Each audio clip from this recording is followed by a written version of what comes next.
बर्तन, 1-2 कम्बल, यदि समय अनुसार आवश्यकता पड़े तो, और उसके साथ में थोड़ा सा भोजन, सूखी सामग्री लेकर के चलनी चाहिए। सर्वप्रथम जब परिक्रमा उठाने का विचार हो तो नर्मदा तट पर जाएं, जहां से परिक्रमा उठाते हैं। कुटुंबीजन, ब्राह्मण देवता और परिवारों के सदस्यों के साथ में माता की कढ़ाई करें, हलवा पूरी का भोग माता को लगावें। फिर तत्पश्चात जो भी आपकी कामना है माता को अर्पण करें कि हे भगवती, ये हमारी कामना पूर्ण हो या पूर्ण हो चुकी हो। तो भगवती को आपने बोल दिया हो कि हम परिक्रमा लगाएंगे, तो पूर्ण हो चुकी हो यदि आपकी कामना, तो माता से निवेदित करें कि हे भगवती, आपने हमारी मनोकामना पूर्ण की है, हम आपकी यह परिक्रमा लगा रहे हैं। और इसमें यदि कोई बाधा व्याधि आती है तो हे मां, आप उसको दूर करें, हम आपकी परिक्रमा करने के लिए संलग्न हैं। यह विचार होना चाहिए। और क्या नियम है परिक्रमा वासियों के? बोले कम से कम एक दिन में 50 किलोमीटर चलना चाहिए, कम से कम। ज्यादा रुकने की व्यवस्था ना करें, कहीं सिद्ध आश्रम मिले, कोई भक्त प्रेम पूर्वक आपको कुछ खिलाए पिलाए रास्ते में, तो उसको स्वीकार कर लेना चाहिए, उसका अपमान नहीं करना चाहिए कि हम तो छूते ही नहीं हैं, हम तो खाते ही नहीं हैं, हम खुद लेके चलते हैं, हम अपने पैसों से खाएंगे। नहीं, उसका सत्कार करते हुए जाना चाहिए।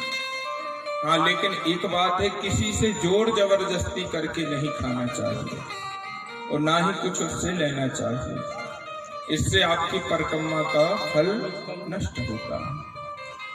इसीलिए भगवती के चरणों में यही प्रार्थना करते जाना कि हे भगवती, हम पे कोई भी आपत्ति विपत्ति ना आवे। और माता तो सबकी मनोकामना पूर्ण करती जाती है, माता सबकी व्यवस्थाएं करती जाती। जहाँ उबड़ खाबड़ रास्ते हैं उनको देख करके संभल करके चलना चाहिए।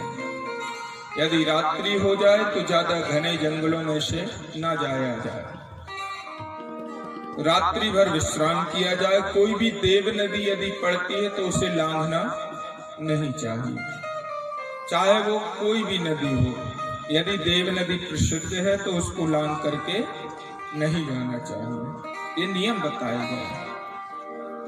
और नर्मदा जी में प्रातः काल उठ करके संध्या वंदन आदि करना चाहिए, गीता पाठ आदि रख करके चलना चाहिए।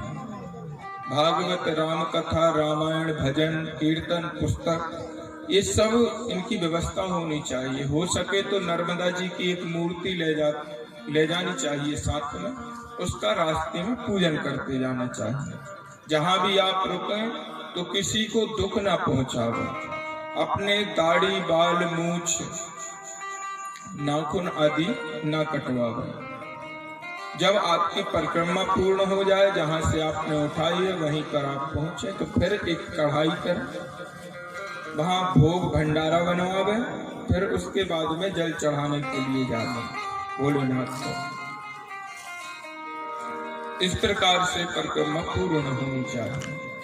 तो कहते हैं कि माता के जो परिक्रमा उठाता है उसकी तत्क्षण मनोकामना मां पूर्ण करती है। और जो जीवन में 40 परिक्रमा करता है उसको माता साक्षात प्रकट होकर दर्शन देती है।